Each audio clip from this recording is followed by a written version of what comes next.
Hey friends, it's Kevin Ozar coming to you from Metro Detroit.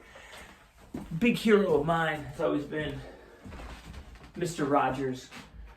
I always kind of dug how he came into the set and switched out the sweater, so I'm not going to do a cardigan, but that's kind of our thing. Here we are, day 5 of quarantine. So thanks so much for all the positive feedback. For those of you who smashed that subscribe button, that's awesome. I'm hoping I can bring you a little bit more fun and useful content, and as always, please keep the comments coming. So the name of this video series, the name of this project is This Is Not a Snow Day. And I picked that because I think the concept of like, oh, we've got this tiny time off, we got to try and like do business as usual, or like it's a snow day, so it's going to be like that thing we know. This is not like a thing we know. We are really learning as we go. So I think the pressure that a lot of parents and teachers and kids are feeling is to kind of continue, just like soldier on, like we can do this. And we can totally do this. The only way we'll be able to do this is if we do this together. But I want to, again, give you some permission to go easy on yourself and to figure this out, and to have a first draft and a second draft and a third draft, and to relaunch whenever you'd like.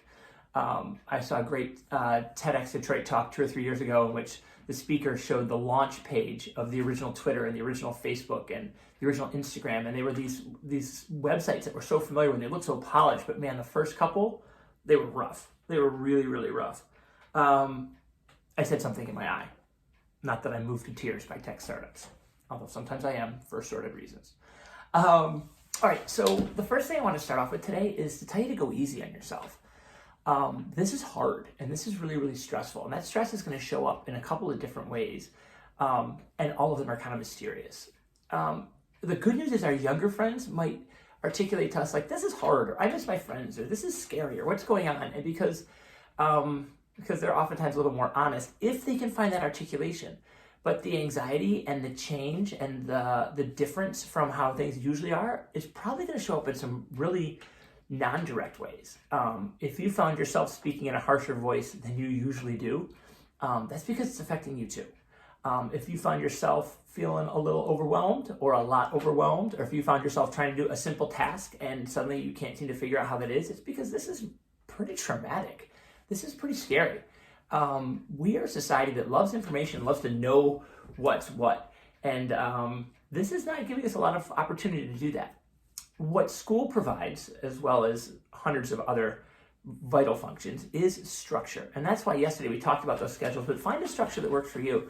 A friend of mine sent me a screenshot of the calendar they made with their young learner.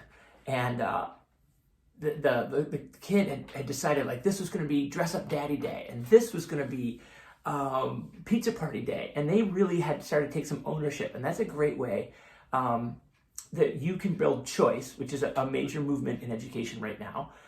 Student choice. Give them some choice in what these days look like and what their schedules look like. Because refusing to read or yelling or fighting with their sister or climbing on the dining room table, those are all ways that kids are actually telling you like this is scary and this is kind of not the norm and I'm not sure what to do with it. And the need to yell at a loved one or slam a door or take 10 naps. Those are sometimes the ways adults deal with some of these things. So go easy on yourself, go easy on your learners. We're all just figuring this out, and it is kind of scary times. I noticed with my learner that she was having a great success doing her homework while FaceTiming her friend. And I talked to her, she's like, well, this is where she sits in my classroom. And in my feed, it came up that someone else said they couldn't get their kid focused until they had a friend to talk to and they could process through it. Remember that society is social. There's a reason we're social animals. There's a reason that social media is such a big deal. We want to reach out.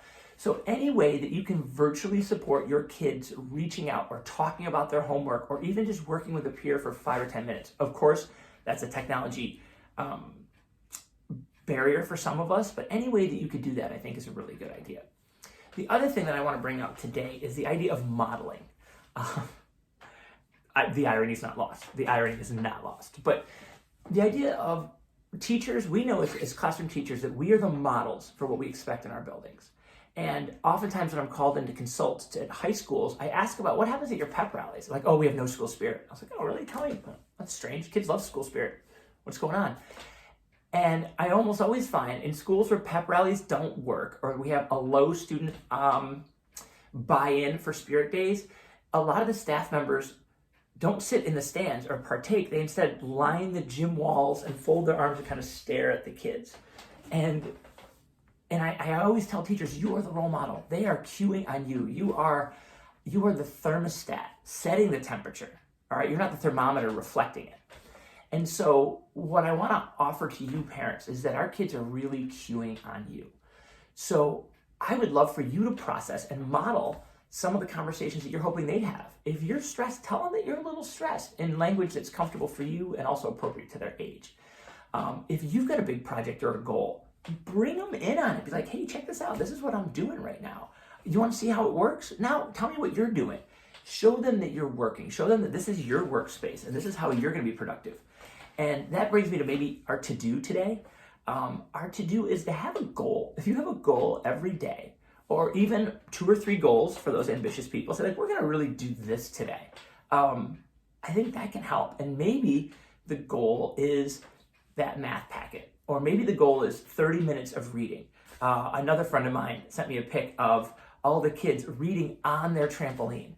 And they framed it with like, when's the last time you got to read on a trampoline? Like, how fun is this? Because remember, we have this time and we can brand it as fun and we can make it great. But if you're lamenting on the phone how awful this is, your kids they're sponges, they're picking all this up.